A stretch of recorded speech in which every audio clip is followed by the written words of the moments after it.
तो आज हम कौन सा श्लोक पे चर्चा करेंगे? 9.13 भगवद गीता का 9वें अध्याय का 13वां नंबर श्लोक। महात्मा नास्तु मां पार्थ देवीं प्रकृतिम आश्रितः भजन्ति अनन्य मनसो ज्ञात्वा भूतादिम अव्ययम्। महापुरुष तू लेकिन माम मुझको पार्थ हे प्रथापुत्र दैवीम देवी प्रकृतिम प्रकृति के आश्रितः शरणागत भजन्ति सेवा करते हैं अनन्य मनसः अविचलित मन से ज्ञात्वा जानकर भूत सृष्टि का आदिम उद्गम अव्ययम अविनाशी। हे पार्थ मोह मुक्त महात्मा जन देवी प्रकृति के संरक्षण में रहते हैं। वे पूर्णतः भक्ति में निमग्न रहते हैं क्योंकि वे मुझे आदि तथा अविनाशी भगवान के रूप में जानते हैं। हे पार्थ मोह मुक्त महात्मा जन दैवी प्रकृति के संरक्षण में रहते हैं। वे पूर्णतः भक्ति में निमग्न रहते हैं क्योंकि वे मुझे आदि तथा अविनाशी भगवान के रूप में जानते हैं। तो इस पे तात्पर्य पढ़ेंगे, लेकिन उससे पहले थोड़ा सा हम इस श्लोक पे शब्दार्थ को समझते हैं। तो इसमें पहला जो शब्द है महात्मा, कौन सी आत्मा? महात्मा। तो महात्मा बहुत भारी शब्द है, बहुत ही बड़ा शब्द है। महान शब्द से महात्मा आया है। आत्मा यानी कि हम स्वयं। और कौन सी आत्मा? महान आत्मा। तो महान आत्मा कौन होती है? किसी को टाइटल देने से कोई महान आत्मा नहीं हो जाता है। वहाँ पर इनका दिया हुआ है। हम किसी को भी महात्मा बोल देते हैं, साधु बोल देते हैं, संत बोल देते हैं, भाई ये महात्मा है, ये साधु है, ये संत है, ये महात्मा है। लेकिन महात्मा का शब्द किसी को अगर हम उसको उपाधि दें महात्मा की, तो उसमें क्वालिटी भी होनी चाहिए महात्मा वाली। तो उसमें क्या क्वालिटी होनी चाहिए? वो मोह मुक्त होता है। मोह मुक्त मतलब मोह से मुक्त होता है। अब मोह अभी हम समझेंगे। तो महात्मा मोह से मुक्त होता है। तो 3 तरह की संसार में रहती हैं। एक तो शोक, मोह, भय। वो मोह मुक्त भी नहीं होता, वो शोक मुक्त भी होता है और वो भय मुक्त भी होता है। तो कितने प्रकार के होते हैं? एक कोई व्यक्ति में 3 प्रकार की कमियां रहती हैं। क्या?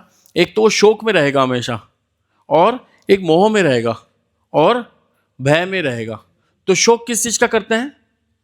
जो हमसे कुछ पुराना कुछ ऐसा हो चुका है या हमसे कुछ नहीं हुआ है, उसका हम शोक मनाते हैं। अरे ये हमारा समय निकल गया, इसमें हम पढ़ाई करते तो ज़्यादा अच्छा था, है ना। ये समय हमारा निकल गया, इस समय हम इतना कर लेते तो इतना अच्छा हो जाता, है ना। तो शोक का हमेशा मतलब जो भूतकाल है उसका हम क्या करते हैं? शोक। अरे यार ऐसा हो गया, अरे यार मेरे दादा बहुत जल्दी चले गए, मेरी दादी जी बहुत जल्दी चली गई, अगर वो होती तो ऐसा होता। शोक में रहते हैं। हमने बहुत थोड़ा धन कम अर्जित किया है, थोड़ा और अर्जित कर लेते तो हम खुश रहते। हमने थोड़ी बहुत कम पढ़ाई की है, थोड़ी और पढ़ाई कर लेते तो हम बहुत ज़्यादा सही रहते हैं, थोड़ी अच्छी जॉब लग जाती। तो हम शोक, भूतकाल का क्या करते हैं? शोक मनाते हैं। और फिर क्या आता है? वर्तमान। वर्तमान में क्या रहते हैं हम? मोह में रहते हैं। वर्तमान में मोह में कैसे? संकल्प नहीं, संकल्प और विकल्प में रहते हैं। संकल्प और विकल्प, ये करें या ये नहीं करें, ऐसे करें या वैसे करें, इतना करें या उतना करें। आज शनिवार है, भक्ति वृक्ष क्लास में जाएं या शादी है तो वहाँ जाएं। कभी कभी शादी टकराती है ना भक्ति वृक्ष क्लासों से, तो मन में आता है कि शादी अटेंड करके आए हैं या भक्ति रिश्त।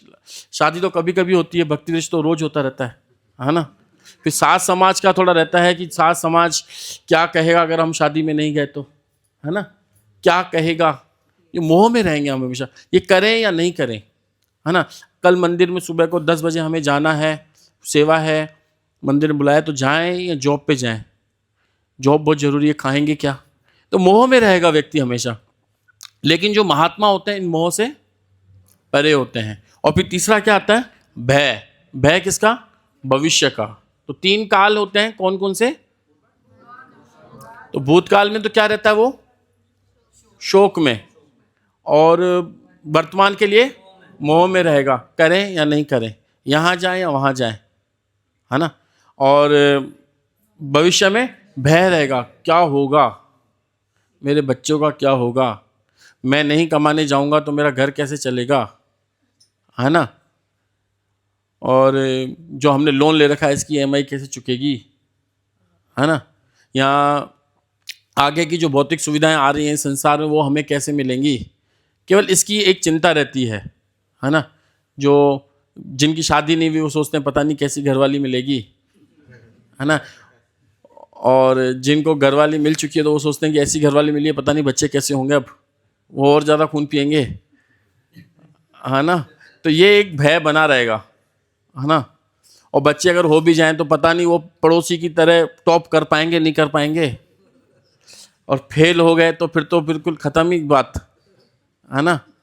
तो फिर मतलब चिंता लगी रहेगी, भय बना रहेगा। लेकिन जो महात्मा होते हैं वो इन तीनों चीज़ों से ऊपर उठे होते हैं, क्योंकि वो हम नहीं कह रहे, वो भगवान श्री कृष्ण कहते हैं, हे पार्थ मोह मुक्त महात्मा जन, मोह से मुक्त।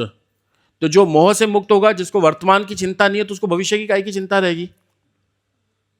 अब समझो, जिसको वर्तमान की चिंता है ना, अगर समझो वर्तमान में जो मोह में है ना, तो उसको भविष्य शोक करेगा भूतकाल का, और भविष्य की वो भय में रहेगा।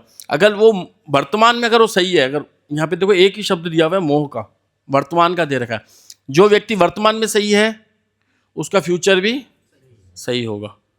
और वो भूतकाल के बारे में तो सोचेगा नहीं, जब वो आज के बारे में नहीं सोच रहा क्या करेगा, तो वो पिछले बारे में क्यों सोचेगा। लेकिन जो आज के बारे में मोह में रहेगा कि मैं ये करूं या नहीं करूं, उसको भविष्य की भूतकाल की भी हो रहेगा, अरे यार क्या हो गया, और वो भविष्य में भी भय में रहेगा। तो ये 3 चीज़ें से मुक्त होता है महात्मा। तो इससे पता चलता है कि हम महात्मा नहीं हैं। और जिनको हम महात्मा की उपाधि दें भी, जैसे हम कभी कोई हमको पड़ोसी बोले हमारे घर पे तो बहुत महात्मा लोग आ रहे हैं, आइए आइए आइए, तो अब कैसे हम सोचेंगे कि वो महात्मा है या नहीं है, ना हम किसी का तो कर नहीं सकते। लेकिन वो अगर गुरु परंपरा में आता है तो वो भी हमें देखना पड़ेगा ना। तो दूसरा क्या है, महात्मा नास्तु माम पार्थ है। पार्थ मतलब अर्जुन का नाम है, पार्थ प्रथापुत्र, उनका एक नाम क्या था, माता से संबंधित, पिता से संबंधित होते हैं ना बच्चों के नाम। तो उनका नाम, उनकी माता का नाम क्या था, प्रथा, तो प्रथापुत्र हो गए ना। और देविम, यहाँ पे देविम किसको क्या कहा गया है, हाँ देवी प्रकृति को, जो दिव्य होती है, जो कौन सी होती है, दिव्य। और यहाँ वाली जो प्रकृति होती है वो कौन सी होती है, भौतिक। यहाँ वाली प्रकृति कौन सी होती है, भौतिक प्रकृति होती है। अभी हम किसके संरक्षण में हैं, अब सोचो भौतिक प्रकृति के संरक्षण में है, या संरक्षण का उल्टा क्या कहूँगा, एक तो संरक्षण मतलब किसी की रक्षा में है, और एक उसका उल्टा किसी के कैद में है। संरक्षण का उल्टा बंधन, बंधन नहीं होगा, बंधन का तो मुक्त होता है। एक तो होता है संरक्षण, हम इनके संरक्षण में हैं, हम अभी मोदी सरकार के संरक्षण में है ना, ऐसे रहेगा ना, संरक्षण में हम माता पिता के संरक्षण में है। संरक्षण का उल्टा है, नहीं, जो भी है। तो हम इस वक्त माया प्रकृति के संरक्षण में नहीं है, संरक्षा तो नहीं करती वो हमारी, है ना, हम उसके उल्टे हैं, चंगुल में कह सकते हो आप। जैसे किसी को भूत प्रेत लग जाता है ना, तो वो किसी के संरक्षण में नहीं आता, वो किसी एक के चंगुल में रहता है। वो हम उसको थोड़ी देते हैं, कहते हैं कि ना ये किसी भूत प्रेत के संरक्षण में है, ऐसे कहते हैं क्या, माया के चंगुल में है वो। कभी देखा है किसी को भूत लग जाता है, किसी को ऐसा लग जाता है व्यक्ति, तो वो खुद के कंट्रोल में नहीं होता वो, है ना, है नहीं, यहाँ पे वो चर्चा नहीं चल रही है कि हमको किसी को ना भूत लगाए ना किसी को कुछ लगाए, न जाने का है। हम एक उदाहरण दे रहे हैं कि अगर किसी व्यक्ति में कुछ ऐसा हो जाता है तो हम ये नहीं कहेंगे कि वो उसके संरक्षण में है ना। तो हम दैवी प्रकृति के संरक्षण में इस वक्त नहीं है, हम भौतिक प्रकृति के चंगुल में है ना। लेकिन महात्मा मुक्त जो होते हैं वो संरक्षण में रहते हैं, किसके? देवी प्रकृति के संरक्षण में रहते हैं। किसके संरक्षण में? तो कितने, हमने बार बार चर्चा की है, कितनी प्रकार की भगवान की शक्तियां होती हैं? बताओगे कोई? 3 प्रकार की शक्तियां भगवान की, जो मुख्यतः, वैसे तो अनंत शक्तियां हैं लेकिन मुख्यतः 3 शक्तियां जिनको बोलना किसी को नहीं, हाथ खड़ा कर देखें कितना किसने याद किया। आपको छोड़ो, आप भी छोड़ो। हाँ सरिता माता जी, बहुत अच्छा। सरिता माता जी एक आप बताओ, एक लक्ष्मी माता जी बताएंगी।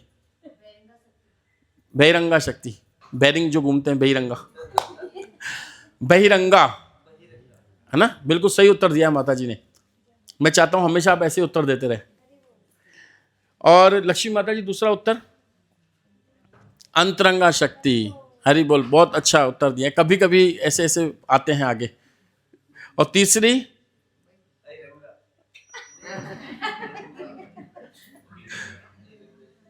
तीसरी शक्ति तटस्थता। तो तटस्था शक्ति कौन है? कौन तटस्था शक्ति कौन है? जिसको आता है वो हाथ खड़ा करे। तटस्था शक्ति कौन है?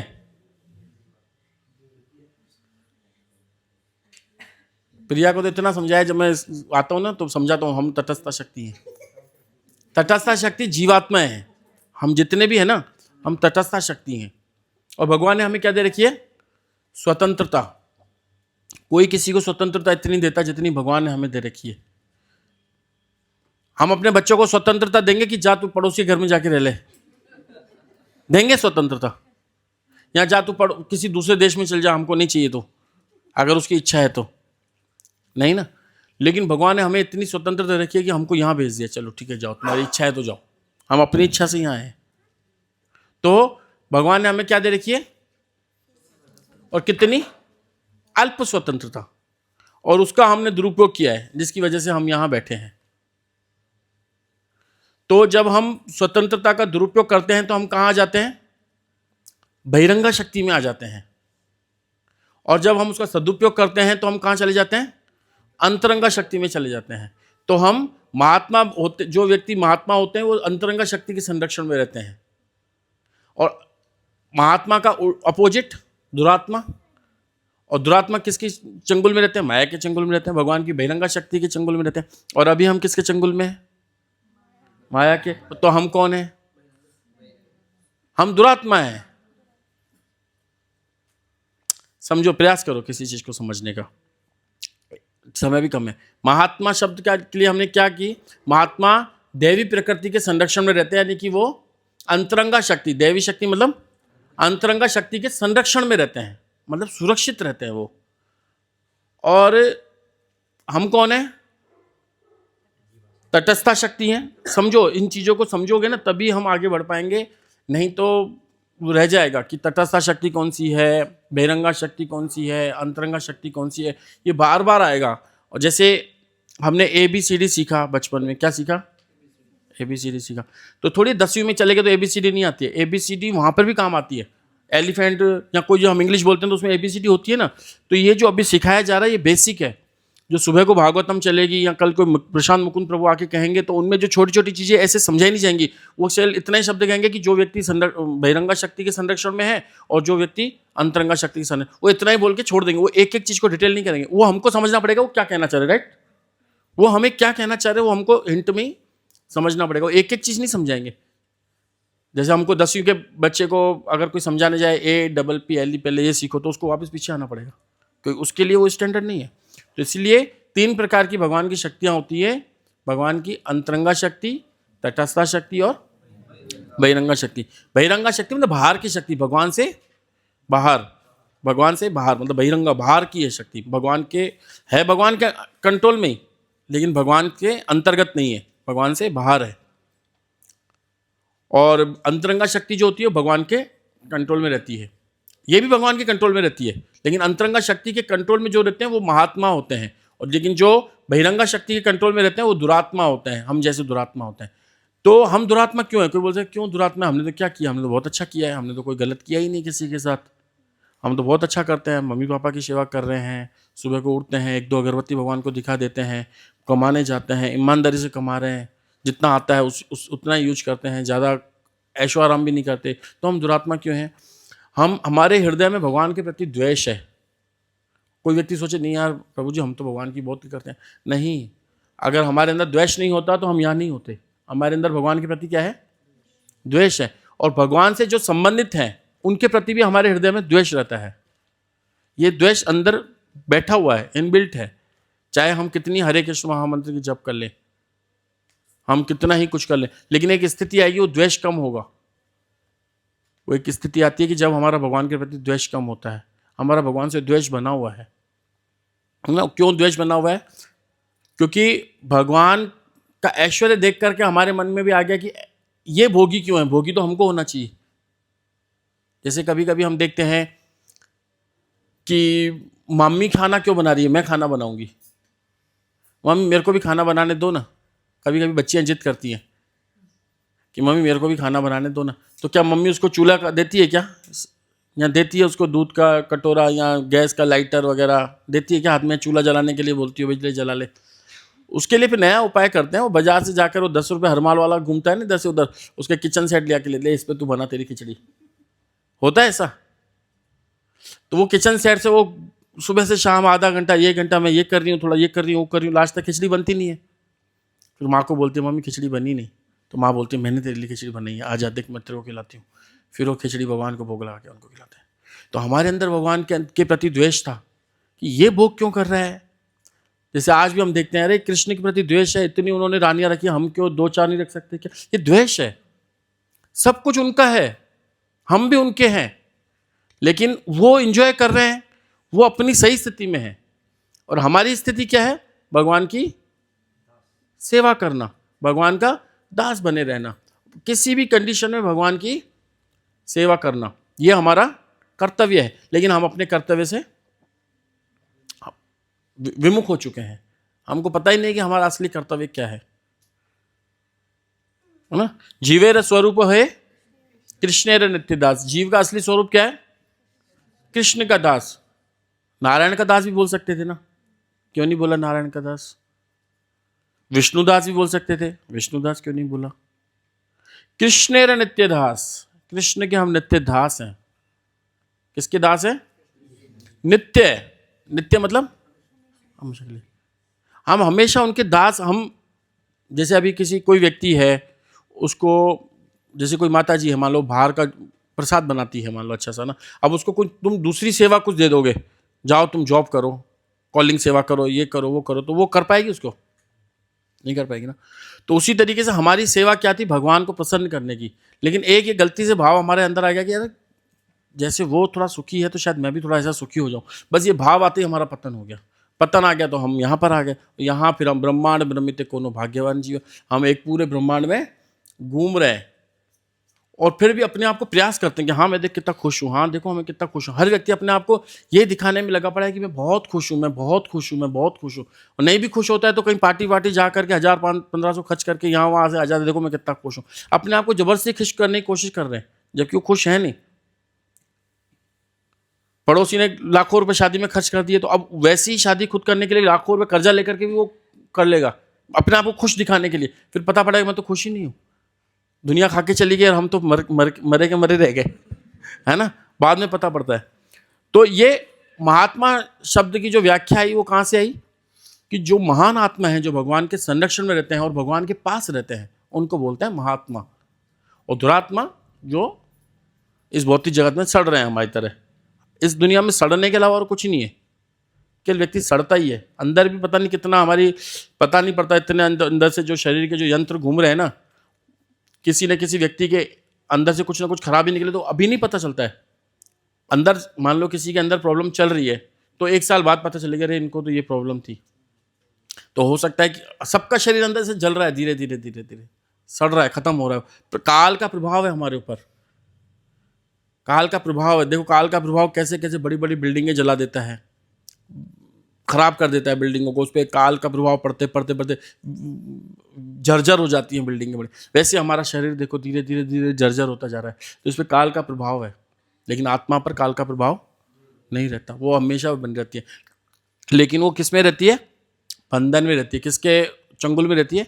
माया के चंगुल में रहती है। तो उसको नया शरीर, नया यंत्र मिलता रहता है, एक के बाद दूसरा, दूसरे के बाद तीसरा, तीसरे के बाद चौथा, चौथे के बाद पांचवा, पांचवे के बाद छठा, और व्यक्ति भूला रहता है कि मुझे करना क्या है। और आज भी भूले हुए हैं। बाहर देखो संसार में किसी को कोई उद्देश्य नहीं, सुबह को उठना है, फटाफट नौकरी पे जाना है, कमा के लाना है, कैसे अपना प्रोग्रेस करनी है। और उस प्रोग्रेस के चक्कर में वो सोचता है कि मेरे को कितनी बड़ी प्रोग्रेस हो गई, मेरे कितना इंक्रीज हो गया कमाई में। लेकिन उसको ये पता नहीं पड़ा इसकी उसने कितनी भरी कीमत चुकाई, कि उसकी एज कितनी पीछे हो गई। मतलब हर चीज़ की कीमत चुकानी पड़ती है। इस संसार में कुछ फ्री नहीं मिलता है। अगर हमने सोचा इतना कमा लिया, तो हमने कितनी शक्ति हमारे शरीर की या हमारी जवानी हमने उसके पीछे दी है, तब जा करके हमने वो थोड़ा सा अचीव किया है, और वो भी एक दिन यहाँ छूटेगा। तो क्या महात्मा और देवी शब्द और प्रकृति अब किसके आश्रय में रहते हैं? प्रकृति। कौन सी प्रकृति? दो प्रकार की प्रकृति। अभी हमने चेक बहिरंगा शक्ति यानी बहिरंगा प्रकृति और अंतरंगा प्रकृति, ठीक है ना। आश्रिता, आश्रय लेना। आश्रय लेना मतलब हर जीवात्मा को किसी न किसी उच्च आत्मा का आश्रय लेना चाहिए। जब वो किसी व्यक्ति का आश्रय लेता है ना, तब जाकर के व्यक्ति थोड़ा सा बढ़ पाता है। हमें अपने गुरुओं का, प्रभुपाद का आश्रय लेना चाहिए। आज जो ये चल रही है पुस्तक क्या है? पढ़ो पीछे, टाइटल पढ़ो, प्रभुपाद जी का आश्रय। क्या हमने प्रभुपाद जी का आश्रय लिया? कोई व्यक्ति पूछेगा कैसे आश्रय लेना है प्रभुपाद जी का? प्रभुपाद जी का आश्रय लेने का मतलब है 16 माला जप। प्रभुपाद जी का नियम है 16 माला जप और 4 नियमों का पालन। 4 नियमों का पालन, 16 माला जप, यानी कि प्रभुपाद जी का आश्रय। कोई व्यक्ति 15 माला करता है, 3.5 नियम, 4.25 नियम करता है, तो प्रभुपाद जी के आश्रय में नहीं है, फिर वो चैतन्य महाप्रभु के आश्रय में है। हाँ, लेकिन प्रभुपाद जी का आश्रय स्टिक, 4 नियमों का पालन और 16 माला जप, वो प्रभुपाद जी के आश्रय में। उसके बाद गुरु के आश्रय में फिर अलग है, वो फिर हम आगे पढ़ेंगे। ये गुरु चरणाश्रय चल रहा है ना अभी, तो प्रभुपाद आश्रय तो हमने पढ़ लिया, गुरु चरणाश्रय है ये, ठीक है ना। तो किसी न किसी व्यक्ति को, किसी न किसी आत्मा को, इन पतित आत्माओं को इस जेल में कैसे ऐसे आत्मा के संरक्षण में रहना चाहिए जिससे वो अपनी उन्नति कर सके, ऊपर की ओर उठ सके। और भजंती, भजंती मतलब देखो क्या लिखा हुआ है, सेवा करना।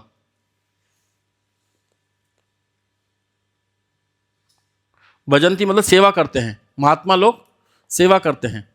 और हम भी कई बार छोटी मोटी धार्मिक कार्यों को हम सेवा का नाम दे देते हैं। भूखों को खाना खिलाना हम सोचते सेवा है, अस्पताल बनाना सेवा है ना। और जो चींटियां हैं उनको अन्न देना खाना सेवा है, कुत्तों को खाना खिलाना सेवा है, इसको हम सेवा का नाम दे देते हैं। ये सेवाएं जब तक हैं जब तक हम कृष्ण से जुड़े हुए हैं। अगर हमारे जीवन में कृष्ण है तब सब कुछ ठीक है। अगर हमारे जीवन में कृष्ण नहीं है और हमने बड़े से बड़ा कार्य कर लिया, जीरो है, वो किसी कार्य में नहीं है। अगर हम भगवान के नाम का जाप नहीं करते हैं, भगवान के नाम के आश्रय में नहीं रहते हैं, प्रभु का हरि नाम के आश्रय में नहीं रहते हैं, हम किसके नाम के आश्रय में? हरि नाम के आश्रय में भी रहना चाहिए हमें। सुबह को 16 माला जप जो हमारी होती है उसके आश्रय में रहना चाहिए, वो प्रोटेक्शन करता है हमें, है ना। तो सेवा किसकी? केवल भगवान की और भगवान के शुद्ध भक्तों की। भगवान के शुद्ध भक्त कौन से होते हैं? जो तीनों गुणों से ऊपर उठे हुए होते हैं, प्रकृति के तीनों गुणों से ऊपर उठाते हैं, और वही महात्मा जो देवी प्रकृति के संरक्षण में रहते हैं, उनकी सेवा या भगवान की सेवा, और किसी की सेवा नहीं, है ना। कई बार व्यक्ति कहते हैं कि माँ बाप की सेवा, ये बहुत, कई लोग आप बाहर जाओगे तो आपको मिलेंगे माता पिता की सेवा, अच्छा है, करनी चाहिए माता पिता की सेवा। लेकिन देखो आप, अगर हम गहराई से सोचें किसी चीज़ को, कि किसी भी योनि में माता पिता जरूर मिल जाएंगे हमको। कोई भी ऐसी योनि नहीं है जो माता पिता के बिना उत्पन्न होती हो। चिड़िया का जन्म है, चींटी का जन्म है, बिना माता पिता के हो जाएगा क्या? मक्खी का जन्म है, बिना माता पिता के हो जाएगा। लेकिन गुरु हर योनि में मिल जाएगा? बताओ, हर योनि में गुरु मिलेगा हमें? नहीं मिलेगा। गुरु कौन से मिलता है? मनुष्य योनि में मिलता है ना। तो माता पिता वैष्णव होने चाहिए। हमें अपने आप को वैष्णव की सेवा में लगा करके अपने बच्चों को वैष्णव की में लेके आना चाहिए। भजंती यानी सेवा करते हैं। अनन्य, लेकिन कैसे? अनन्य मतलब और कोई अन्य नहीं, किसी और की अन्य की नहीं। अनन्य मतलब अनन्य भाव से, अविचलित भाव से किसकी सेवा में लगना चाहिए? भगवान कृष्ण की सेवा में और भगवान के शुद्ध भक्तों की सेवा में, अविचलित मन से। कभी मन यहाँ वहाँ भटक रहा है, कभी मन में कुछ डाउट्स हैं, लेकिन वो नहीं चलेगा। मनो से यानी मनसा। आदिम, उद्गम और अव्ययम, अविनाशी। अब पढ़ते हैं। हे पार्थ, मोह मुक्त महात्मा जन देवी प्रकृति के संरक्षण में रहते हैं। ये पूर्णतः भक्ति में निमग्न रहते हैं, क्योंकि वे मुझे आदि तथा अविनाशी भगवान के रूप में जानते हैं। अब देखो, मैंने इसमें 2 श्लोक पहले और भेजे हैं पीछे व्हाट्सएप पर ग्रुप में, निकालो।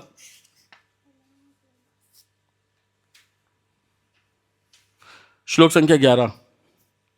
अवजानन्ति मां मूढ़ाः मानुषीं तनुमाश्रितं परम भावम जानन्तो मम भूत महेश्वरम। जब मैं मनुष्य रूप में अवतरित होता हूं तो मूर्ख मेरा उपहास करते हैं, वे मुझ परमेश्वर के दिव्य स्वभाव को नहीं जानते। जो लोग इस प्रकार मोहग्रस्त होते हैं, देखिए, जो भगवान को नहीं जानते हैं, मोहग्रस्त यहाँ पे बताया गया।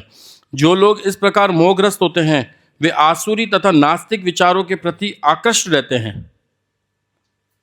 इस मोहग्रस्त अवस्था में उनकी मुक्ति, आशा, उनके सकाम कर्म तथा ज्ञान का अनुशीलन सभी निष्फल हो जाते हैं। ये कौन बता रहे हैं? भगवान श्री कृष्ण अर्जुन को बता रहे हैं। अब देखिए, मैं आपको एक चीज़ बताऊं। श्रील प्रभुपाद जी से जब फॉरेनर को नाम दिया करते थे तो भूल जाते थे क्या नाम दिया। इतने बड़े बड़े नाम होते थे, क्योंकि उन्होंने कभी ऐसे नाम सुने नहीं थे। तो प्रभुपाद जी हमेशा एक चीज़ कहते थे कि दास शब्द याद रखो, कि हम किसी न किसी की दासता में हैं। हम दास हैं। किसके दास हैं? भगवान के दास। तभी देखो प्रभुपाद जी ने आके सबको नाम कैसे दे दी, दास दास दास दास दास दास दास। और पहले के ज़माने में दास शब्द ही चलते थे।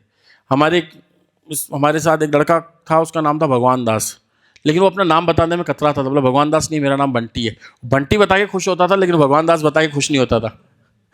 तो पहले नाम ऐसे चलते थे, भगवान दास। अब देखो, इस श्लोक की 4 लाइनें हम पढ़ेंगे, बहुत इंपॉर्टेंट लाइनें हैं। तात्पर्य, ऐसे अनेक भक्त हैं, मैं ये पढ़ रहा हूँ, आपके पास नहीं होगा, 12वां श्लोक 9वें अध्याय का, जिनके पास पुस्तक है निकाल लो। ऐसे अनेक भक्त हैं जो अपने को कृष्ण भावनामृत तथा भक्ति में रत दिखलाते हैं। देखो प्रभुपाद जी क्या कह रहे हैं, समझना इस बात को। ऐसे अनेक भक्त हैं जो अपने को कृष्ण भावनामृत तथा भक्ति में रत दिखलाते हैं, किंतु अंतःकरण से वे भगवान कृष्ण को परब्रह्म नहीं मानते। ऊपर से दिखाएंगे बहुत लोग, क्या ऊपर से बहुत लोग दिखाएंगे कि कृष्ण का हम जप कर रहे हैं, माला कर रहे हैं, लेकिन अंतःकरण में उनके थोड़ा डाउट्स रहेगा कि अगर कृष्ण सुप्रीम नहीं निकले और जिनको हम मानते हैं वो सुप्रीम निकले और उन्होंने साथ हमारे साथ कुछ उल्टा सीधा कर दिया, तो ये डाउट्स भक्त के मन में रहते हैं। लेकिन क्या बता रहे हैं, इसको बहुत भारी लाइनें हैं, पढ़िए प्रभुपाद जी की। ऐसे अनेक भक्त हैं जो अपने को कृष्ण भावनामृत तथा भक्ति में रत दिखलाते हैं, किंतु अंतःकरण से वे भगवान कृष्ण को परब्रह्म नहीं मानते। ऐसे लोगों को कभी भी भक्ति का फल, अब देखो यहाँ पे भक्ति का फल बता रखा है।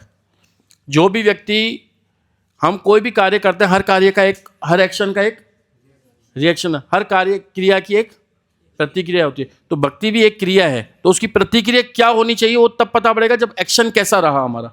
एक्शन के अकॉर्डिंग रिएक्शन होता है, एक्शन के अकॉर्डिंग रिएक्शन होता है, राइट।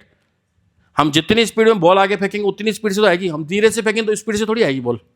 सामने दीवार है, इस पर खींच के बॉल फेंकोगे तो जितनी खींच के फेंकेंगे उतनी खींच के वापस आएगी। हमने धीरे से फेंका और उम्मीद लगाए बहुत तेज वापस पीछे आए तो नहीं होगा। तो हर एक्शन का रिएक्शन होता है उसके अनुसार।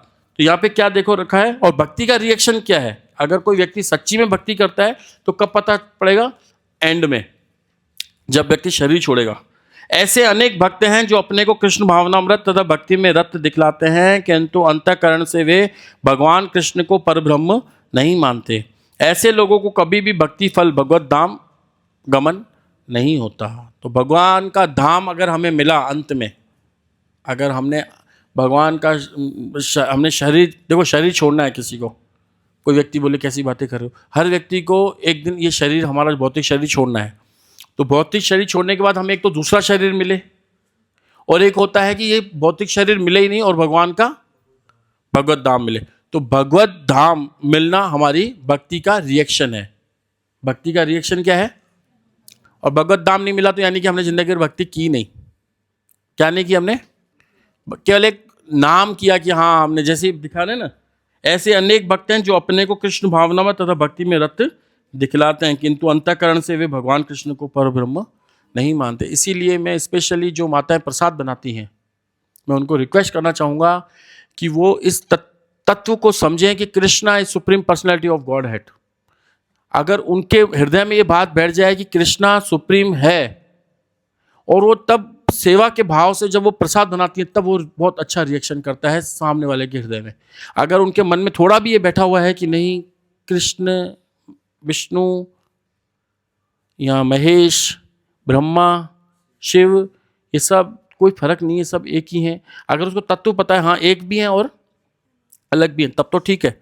लेकिन अगर उसमें ये फर्क है कि नहीं सब बराबर ही हैं, ये हैं वो हैं, तो वो हृदय में उस प्रसाद में इतनी वो नहीं आएगी। तो इसीलिए स्पेशली जो माताएं सेवा देती हैं प्रसाद में, उनको स्पेशली ध्यान रखना चाहिए कि कृष्णा है सुप्रीम पर्सनैलिटी, उसके अलावा कोई नहीं है संसार में, कोई हेल्प करने वाला नहीं होगा हमारी, है ना। एक शब्द, एक लाइन में पढ़ेंगे। इस प्रकार जो पुण्य कर्मों में लगे रहकर अंततो गत्वा इस भवबंधन से मुक्त होना चाहते हैं, वे भी सफल नहीं हो पाते। कोई सोचेगा चलो ठीक है हम पुण्य कर्म कर लें, थोड़ा चीटी को दे दें, थोड़ा स्कूल में बच्चों को दे दें, 2-4 कन्याओं को बांट दें, थोड़ा यहाँ चल जाए, थोड़ा वहाँ चल जाए, वो मुक्त नहीं हो पाएंगे, वो बंधे रहेंगे हमेशा। तो इस चीज़ से हमें क्या शिक्षा मिलती है? अब हम देखो इस श्लोक पे आते हैं।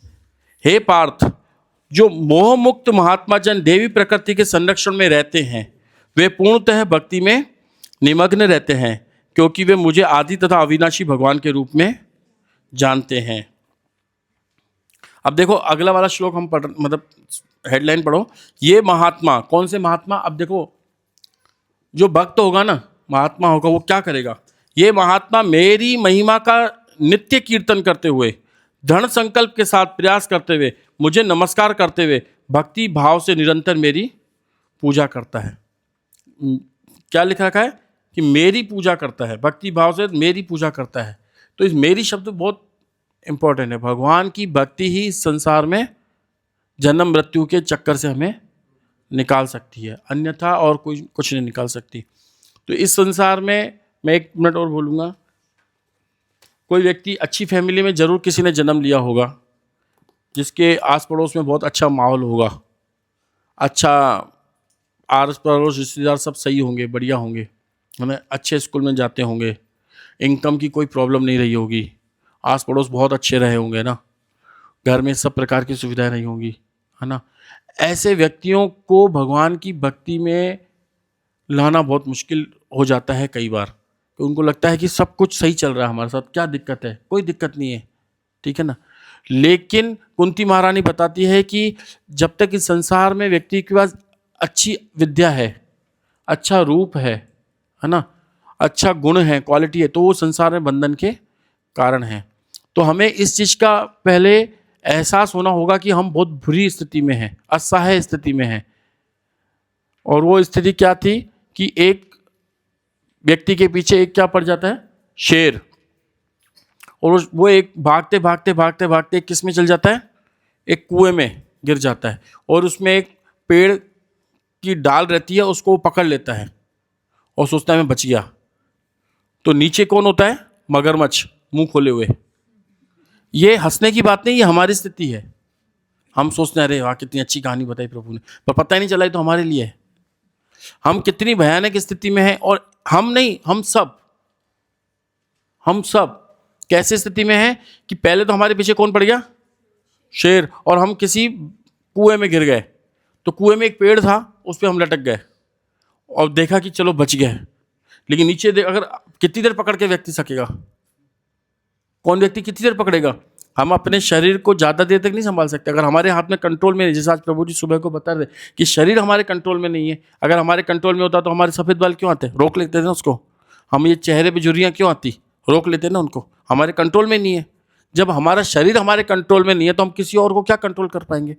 तो जिसके कंट्रोल में है ना, वही उसको संभाल सकता है। तो कृष्णा है सुप्रीम पर्सनैलिटी और वो कंट्रोलर वही है, और वही हमें कंट्रोल कर सकते हैं। हम लोगों को कंट्रोल करने की कोशिश करते हैं। तो 3 प्रकार के लोग हमेशा परेशानी में रहेंगे, जिनके अंदर 10/10 चाहिए होगा कि हर चीज़ मुझे परफेक्ट चाहिए, हर चीज़ मुझे परफेक्ट चाहिए, हर चीज़ मुझे परफेक्ट चाहिए। वो हमेशा तनाव में रहेगा। और कंट्रोलरशिप का भाव कि मैं सबको कंट्रोल कर लूँ, पूरे घर को कंट्रोल करके रखूँ, आस पड़ोस को कंट्रोल करके रखूँ, मेरा जो स्टाफ है उसको कंट्रोल करके रखूँ, सबको मेरे कंट्रोल में रखूँ, वो व्यक्ति हमेशा हताश रहेगा।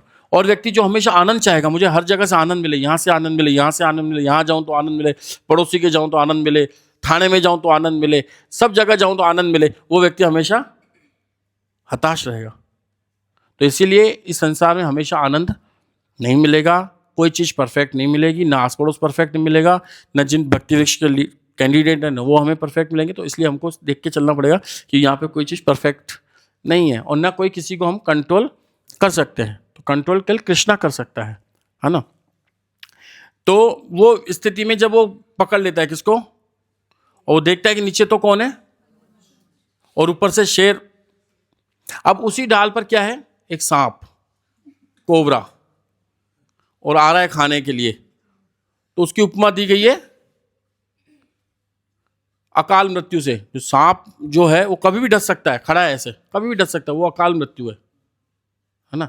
और वो जो व्यक्ति है और उस जिस डाल को पकड़ के बैठा है, उस डाल की जड़ों को 2 चूहे खा रहे हैं।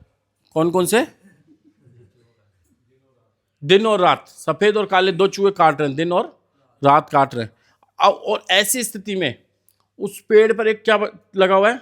मधुमक्खी का छत्ता, और उसमें से एक एक टप ड्रॉप गिर रहा है शहद का, इसके यहाँ पर, पूरे मुंह में भी जा रही है, यहाँ पे ऐसे से करके उसको आनंद आ रहा है। अब वो उस टेस्ट के चक्कर में, इतने से टेस्ट के में जो इतनी सारी भयानक स्थितियां हमारे सामने, उसको भूल जाता है वो कि अगर मैं नीचे गिरा तो मरूंगा, ऊपर जाऊंगा तो मरूंगा।